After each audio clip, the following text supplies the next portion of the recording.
நம்ம சேனல்ல நம்ம பார்க்க போறது ஒரு லஞ்ச் காம்போ ரெசிபி. சிம்பிள் ஈஸியா ஒரு அரை மணி நேரத்துல நம்ம செய்யற மாதிரி ஒரு லஞ்ச் காம்போ ரெசிபி நம்ம இப்ப பார்க்க போறோம். இந்த கத்திரிக்காய் கடையல் குழம்பு பண்றதுக்கு ஃபர்ஸ்ட் நம்ம கத்திரிக்காயை இந்த மாதிரி ஃபைன் சாப் பண்ணி வச்சுக்கோங்க. இப்போ ஒரு பாத்திரம் வச்சுட்டு அது நல்லா சூடானதுக்கு அப்புறமா இதில் ஒரு 2 டேபிள் ஸ்பூன் அளவுக்கு கடலெண்ணெய் ஆட் பண்ணிக்கோங்க. எண்ணெய் கொஞ்சம் சூடானதுக்கு அப்புறமா வர கொத்தமல்லி ஒரு அரை டீஸ்பூன் அளவுக்கு ஆட் பண்ணிக்கோங்க. 3 காஞ்ச மிளகாய் ஆட் பண்ணிக்கோங்க. 5 பல் பூண்டு, 5 சின்ன வெங்காயம், கூடவே ஒரு சின்ன சைஸ் தக்காளி இந்த மாதிரி சாப் பண்ணி ஆட் பண்ணிக்கோங்க. எல்லாமே ஆட் பண்ணதுக்கப்புறமா ஒரு நிமிஷம் நல்லா வதக்கிக்கோங்க. எல்லாமே சேர்ந்து ஒரு நிமிஷம் நல்லா வதங்கிடுச்சு. இந்த டைமில் நம்ம இந்த டிஷ்க்கு தேவையான அளவுக்கு உப்பு ஆட் பண்ணிக்கலாம். கூடவே அரை டீஸ்பூன் மஞ்சள் தூள் ஆட் பண்ணி மிக்ஸ் பண்ணிக்கோங்க. மிக்ஸ் பண்ணதுக்கப்புறமா இதில் நம்ம கத்திரிக்காய் ஆட் பண்ணிக்கலாம். ஒரு அரை கிலோ அளவுக்கு நான் கத்திரிக்காய் எடுத்துருக்கேன். இந்த மாதிரி ஃபைனாக சாப் பண்ணி ஆட் பண்ணிக்கிட்டிங்கன்னா ஈஸியாக வெந்துடும். கத்திரிக்காய் ஆட் பண்ணதுக்கப்புறமா எல்லாம் இந்த மசாலோட நல்லா மிக்ஸ் பண்ணிடுங்க. மிக்ஸ் பண்ணிவிட்டு இதில் ஒரு 1/2 லிட்டர் அளவுக்கு தண்ணி ஆட் பண்ணிக்கோங்க. தண்ணி ஆட் பண்ணிட்டு நல்லா இந்த கத்திரிக்காய் வெந்து வர வரைக்கும் நல்லா ஒரு பிளேட் போட்டு மூடி வேக விடுங்க. இப்போ பாருங்கள், இந்த கத்திரிக்காயெலாம் நல்லா சாஃப்டாக வெந்து நல்லா ரெடியாக இருக்குது. பாருங்கள், இந்த கத்திரிக்காயெலாம் நல்லா சாஃப்டாக குக் ஆகி ரெடி ஆகிடுச்சு. நல்லா மஷியாக குக் ஆகிருக்கு. இப்போ நம்ம ஸ்டவ் ஆஃப் பண்ணிடலாம். இப்போ இதை நல்லா மத்து வச்சு இந்த மாதிரி மத்து வச்சு நல்லா கடைஞ்சிக்கோங்க. பாருங்கள், நல்லா கடைஞ்சி எடுத்தாச்சு. இந்த அளவுக்கு நல்லா மைய கடைஞ்சி எடுத்துக்கணும். அப்படி உங்ககிட்ட இந்த மாதிரி மத்து இல்லை அப்படின்னா நீங்கள் மிக்சியில் கூட போட்டு கடைஞ்சி எடுத்துக்கலாம். இப்போ இந்த குழம்புக்கு நம்ம ஒரு தாளிப்பு ஆட் பண்ணிக்கலாம். அதுக்கு கடலெண்ணெய் 1 டேபிள் ஸ்பூன் அளவுக்கு ஆட் பண்ணிக்கோங்க. இப்போ எண்ணெய் சூடானதுக்கப்புறமா இதில் கடுகு ஆட் பண்ணிக்கோங்க. கடலைப்பருப்பு அரை டீஸ்பூன் ஆட் பண்ணியிருக்கோம். கடலைப்பருப்பு கொஞ்சம் செவந்து வரட்டும். கடலைப்பருப்பு செவந்த உடனே இதில் கருவேப்பிலையில ஒரு கொத்து ஆட் பண்ணிக்கோங்க. இந்த தாளிப்பை அப்படியே இந்த குழம்புல ஆட் பண்ணிக்கலாம். ஆட் பண்ணி மிக்ஸ் பண்ணிக்கோங்க. உங்களுக்கு ரொம்ப திக்காக தெரிஞ்சதுன்னா கொஞ்சமாக சுடு தண்ணி ஆட் பண்ணிக்கோங்க.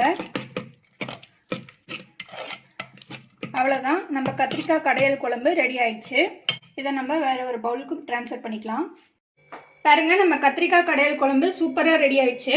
இந்த கொள்ளு தூதுவளை ரசம் நம்ம செய்ய போகிறோம்னு சொன்னோம்ல, அதுக்கு வந்து கொள்ளு 1 டீஸ்பூன் அளவுக்கு எடுத்திருக்கோம். அதை எடுத்து மிக்ஸி ஜாரில் நம்ம ஆட் பண்ணிக்கலாம்.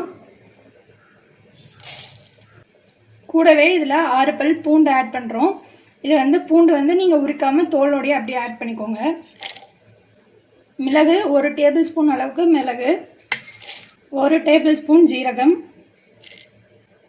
தூதுவளை இலை. இது வந்து நான் ஒரு 5 தூதுவளை இலை எடுத்திருக்கேன்.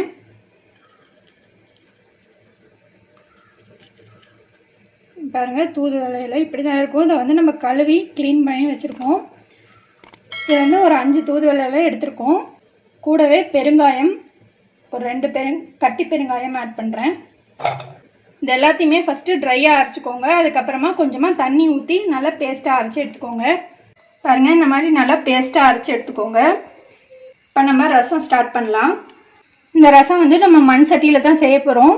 அதுக்கு மண் சட்டி சூடானதுக்கப்புறமா இதில் 2 டேபிள் ஸ்பூன் அளவுக்கு கடலெண்ணெய் ஆட் பண்ணிக்கோங்க. இப்போ எண்ணெய் சூடாயிடுச்சு. எண்ணெய் சூடானதுக்கப்புறமா இதில் கடுகு ஆட் பண்ணிக்கலாம். கடுகு பொரியும் போது கருவேப்பிலை ஒரு கொத்து ஆட் பண்ணிக்கலாம். 2 காஞ்ச மிளகாய் இந்த மாதிரி உடச்சி சேர்த்துக்கோங்க. இது எல்லாமே சேர்த்து ஒரு நிமிஷம் ஃப்ரை பண்ணிக்கோங்க. ஃப்ரை பண்ணதுக்கப்புறமா நம்ம அரைச்சி வச்ச பேஸ்ட் அதில் ஆட் பண்ணிக்கலாம். கூடவே கொஞ்சமாக தண்ணி ஆட் பண்ணிக்கோங்க. ஆட் பண்ணிட்டு நல்லா கலந்துருங்க.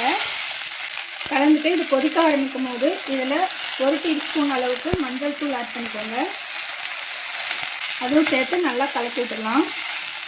இது எல்லாமே சேர்ந்து நல்லா கொதிக்க ஆரம்பிக்குது. இந்த டைமில் நம்ம புளி தண்ணி ஆட்லாம். இது எல்லாமே சேர்ந்து நல்லா கொதிச்சிச்சு.